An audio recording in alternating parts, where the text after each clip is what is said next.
کا کلمہ پڑھنے لگے، اسے نبی کہنے لگے، بڑی لشکریں چلا اور اس نے تیار کر لیا۔ حضرت صدیق اکبر نے خالد بن ولید کی سربراہی میں ایک لشکر مدینہ پاک سے بھیجا۔ سعودی عرب دوسرا ملک، یمن دوسرا ملک، گئے بھی کون؟ صحابہ۔ لشکر میں گئے بھی کون؟ صحابہ کرام گئے۔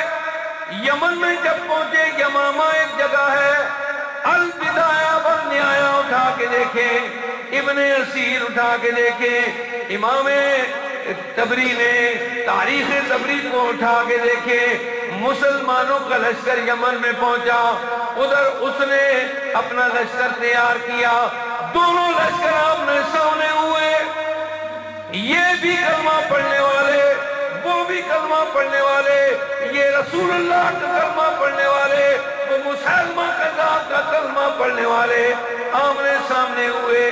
جب مقابلہ شروع ہوا، انہوں نے بھی کہا اللہ اکبر،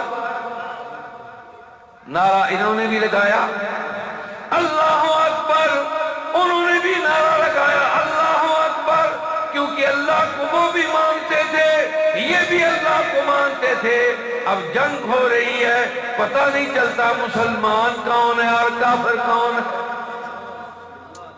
پتہ ہی نہیں چلتا، کیونکہ زبان بھی ایک ہے، لباس بھی ایک ہے، شکل و صورت بھی ایک ہے، یہ بھی عربی ہے، وہ بھی عربی ہے، ان کا لباس بھی وہی ہے، ان کا لباس بھی وہی ہے، یہ بھی نعرہ تکبیر لگاتے ہیں، وہ بھی نعرہ تکبیر لگاتے ہیں، کوئی پتہ نہیں چلتا کون مسلمان ہے، مسلمان کس کو مار رہا ہے، کافر کس کو مار رہا ہے۔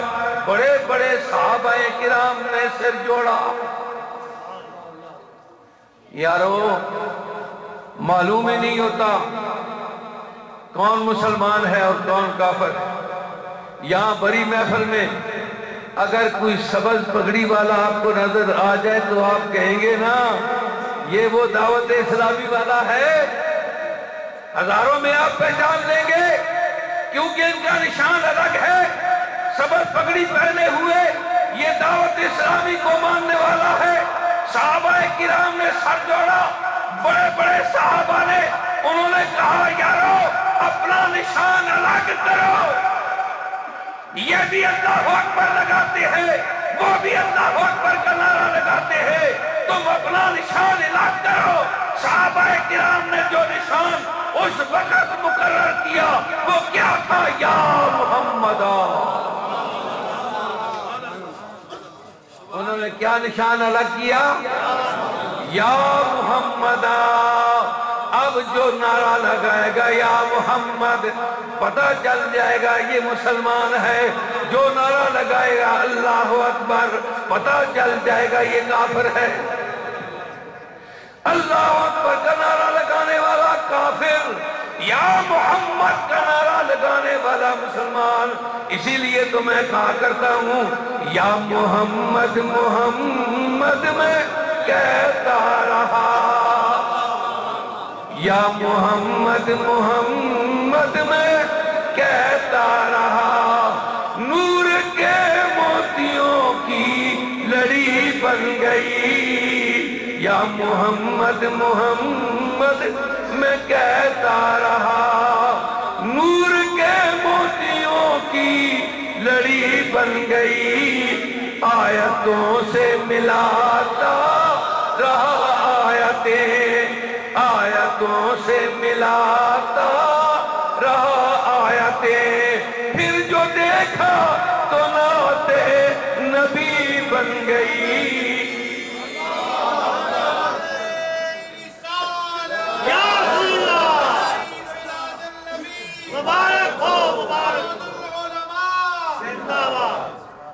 آیتوں سے ملاتا رہا آیتیں، کوئی بھی آیت اٹھا کے دیکھو، علم کما لم تکن تعلم وکان فضل اللہ علیک عظیما، کوئی بھی آیت اٹھا کے دیکھے، وَلَلْآخِرَةُ خَيْرٌ لَكَ مِنَ الْأُولَىٰ، آیتوں سے ملاتا رہا آیتیں، پھر جو دیکھ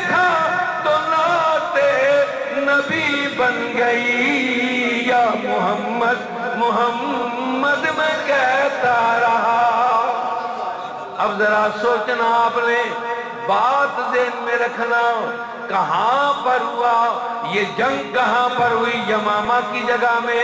یمامہ کہاں ہے؟ یمن میں۔ اور کنوں لوگوں نے نعرے لگائے؟ صحابہ کرام نے۔ خالد بن ولید جن کے سربراہ تھے، سرکار کی وفات کے بعد مدینہ پاک سے دور، سینکڑوں میل دور، صحابہ نے یا محمد کا نعرہ لگا کے سرکار کو یاد کیا تو شرک نہیں ہوا۔ آج مسلمان یا محمد یا رسول اللہ کا نعرہ لگائیں گے تو شرک نہیں ہوگا، بلکہ صحابہ کی سنت ادا ہوگی۔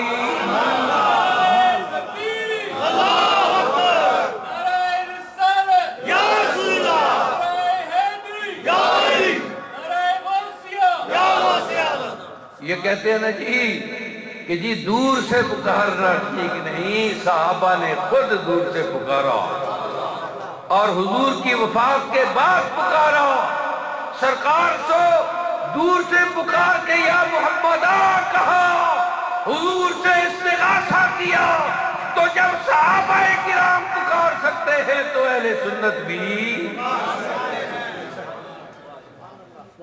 میں نے جو آیت کریمہ پڑھی، اب وقت کیونکہ نہیں ہے، میں اختصار کے ساتھ عرض کر رہا ہوں، آخری بات ہی سمجھ لیں کیونکہ آپ کو وقت جو دیا تھا اس سے تجاوز کر گئے ہم۔ اللہ تعالیٰ نے حضور کو فرمایا وَعَلَّمَكَ مَا لَمْ تَكُنْ تَعْلَمُ وَكَانَ فَضْلُ اللَّهِ عَلَيْكَ عَظِيمًا۔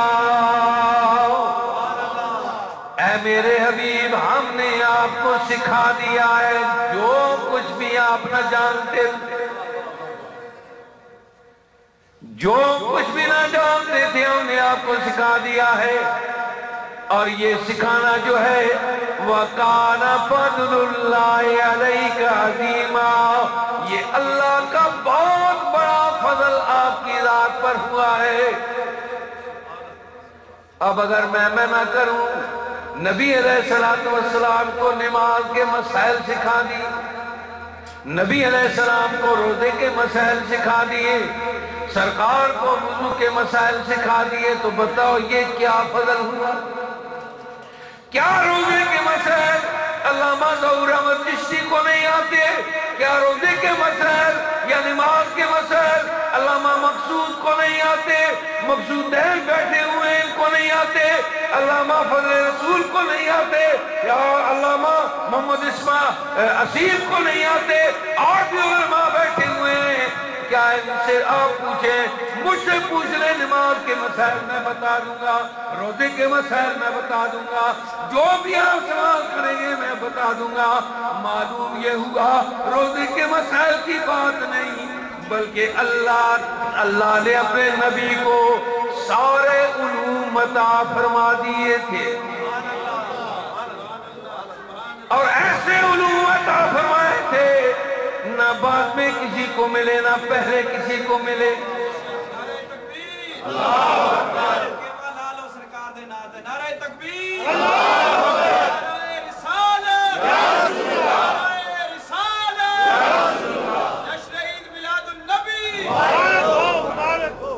ایک ہی بات عرض کرتا ہوں، صاحب مشکات نے مشکاتی میں یہ حدیث لکھی ہے، نبی علیہ السلام مدینہ پاک میں تاروں بری رات ہے، حضور سین میں تشریف فرما ہے، مائی صاحبہ سیدہ عائشہ صدیقہ رضی اللہ تعالیٰ عنہ وہ بھی پاس بیٹھی ہوئی ہے۔ مائی صاحبہ کے دل میں یہ خیال پیدا ہوا، سیدہ عائشہ صدیقہ نے فرمایا یا رسول اللہ یا حبیب اللہ، مجھے یہ بتاؤ آسمان پہ جتنے ستارے چمک رہے ہیں کیا کوئی انسان ایسا ہے جس کی نیکیاں ستاروں کے برابر ہیں؟ بات بڑی آسان تھی، انہوں نے کہہ دیا ستاروں کے برابر کوئی کسی کی نیکی ہے کوئی ایسا دنیا پر؟ کیونکہ لا تعداد